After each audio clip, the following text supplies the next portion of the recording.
중대재해법이 언제부터 시작되는 겁니까? 2024년도 1월 27일부터 5인 이상 사업장은 전 업종이 다 적용이 됩니다. 그러면 프랜차이즈 본사들은 당연히 해당될 것 같고 가맹점도 해당이 됩니다. 당연하죠. 가맹점도 상시 근로자가 5인 이상이라고 하면은 당연히 중대재해처벌법이 적용이 됩니다. 본사 같은 경우에 직영점에서 사고가 나면 책임 의무가 없습니다.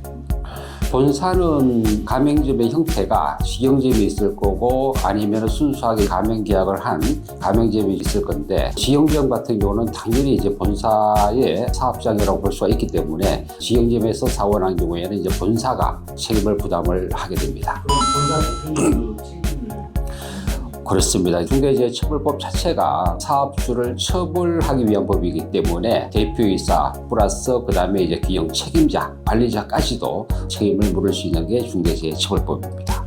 사업주가 처벌을 안 받으려면 어떻게 해야 됩니까? 중대재해처벌법 같은 경우는 사업주가 산업안전보건법에 의한 산업안전 조치를 스스로 자율적으로 이제 하라는 게 이제 목적이고, 안전보건 조치를 다 했음에도 불구하고 사고가 났다. 그렇다고 하면은 사업주에 대해서 책임을 묻지를 않습니다. 그런데 우리가 이제 사망사고라든지 이런 중대산업재해가 발생했을 때에 그 사업자들의 어떤 현황을 본다고 하면은 이 안전보건 조치가 이제 제대로 안 돼 있기 때문에 대표이사들이 형사처벌을 받는다. 이렇게 이해를 하시면 되겠습니다. 사망까지는 아니더라도 다치는 것도 그러면 중대재해법.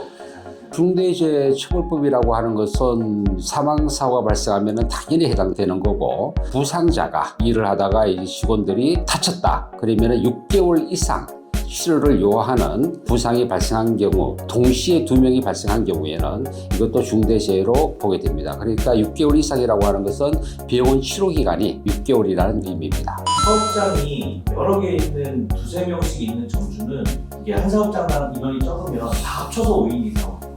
가맹점 주분들이 다점포를 운영하시는 분들이 계시는데, 예를 들어서 다점포가 업종이 상이할 수도 있고 동일 업종을 이제 여러 개 점포를 운영하시는 경우가 있는데, 만약에 여러 개 점포를 한 사람이 노무관리라든지 모든 것을 관리를 한다고 하면은 그 여러 사업장의 대표이사가 각각에 돼 있다고 한다 하더라도 노무관리의 어떤 통일성이 인정된다고 하면은 그건 하나의 사업장으로 보기 때문에 각각의 가맹점에 속해 있는 근로자들을 다 합해서 5명 이상이면 중대재해처벌법이 적용됩니다. 다만 각각의 다점포라고 한다 하더라도 각각의 점포가 분리해서 업무관리가 이루어지고 독립해서 운영이 된다고 하면은 그때는 각 개별적으로 상시 근로자를 따집니다. 중대재해법이 안 되려면 안전관리 전담조직을 둬야 된다고 하는데, 소규모 사업자도 안전관리 전담조직을 둬야 된다. 50인 미만 사업장은 법에서 요구하는 안전 담당자를 배치하지 않아도 되고, 대표이사가 근로자 중에서 한 사람을 책임자로 해서 안전보건관리자로 전담자로 지정을 하시면 됩니다. 그래서 우리가 별도로 비싼 인건비를 주고 산업안전 자격증을 소지하고 있는 사람들을 굳이 채용을 안 하셔도 됩니다. 그러면 소규모 자영업자 같은 경우에 10인 미만이면 어떤 준비를 하면 좋을까요?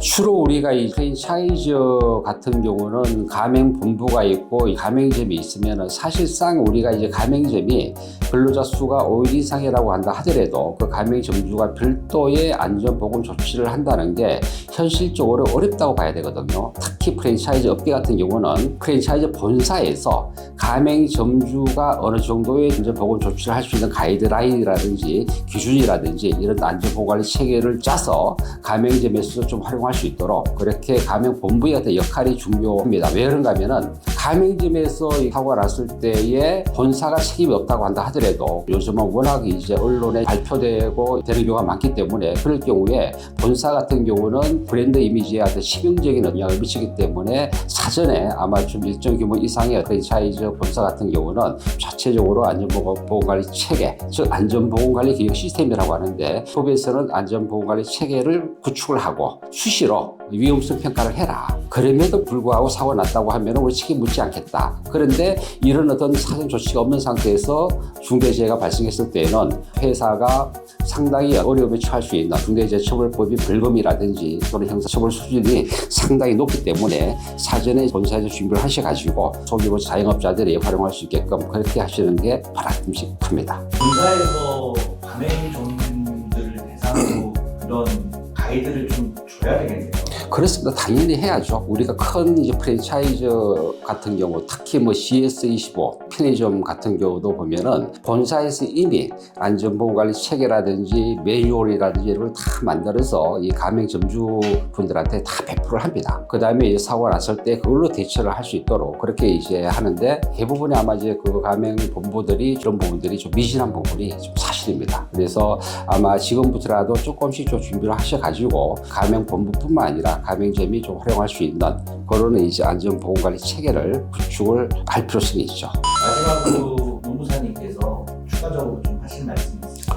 본사를 위해서. 가맹 본사 같은 경우는 중대재해처벌법에 자유롭지가 않아요. 왜 그런가 하면은 우리가 사고라고 하는 것은 꼭 건설 현장이나 제조업에서 사람이 어떤 기계 또는 뭐 이게 추락해서 사망을 한다든지 이런 것도 우리가 이제 예상해 볼 수가 있는데, 사고라고 하는 것은 상당히 의외에서 발생을 하거든요. 예를 들면은 우리가 이제 주방에서 우리는 튀김 요리를 하는데, 주방에서 이제 일을 하다가 근로자 2명이 뜨거운 튀김이 튀어가지고 화상을 입었다. 화상을 입으면은 보통 그 치료 기간이 6개월 이상이거든요. 그 2명 이상이 만약에 화상을 입었다고 하면 그 당연히 중대재해거든요. 그러면은 가맹본부 같은 경우 또는 가맹점주의 입장에서 튀김 음식을 요리를 할 때에 근로자들이 어떤 안전 조치를 하도록 사전에 어떤 교육이라든지 어떤 지침이라든지 이걸 했느냐 안 했느냐, 이게 따라서 우리가 책임 소재가 틀려지기 때문에 여러 가지 좀 어렵더라도 꼭 우리 가맹본부에서는 그 안전보건 체계라든지 이런 것들을 이제 중대재해처벌법을 좀 대비를 해서 사전에 준비를 하는 게 꼭 필요하다, 이렇게 말씀을 드리겠습니다. 네, 오늘 말씀 감사합니다. 네, 감사합니다.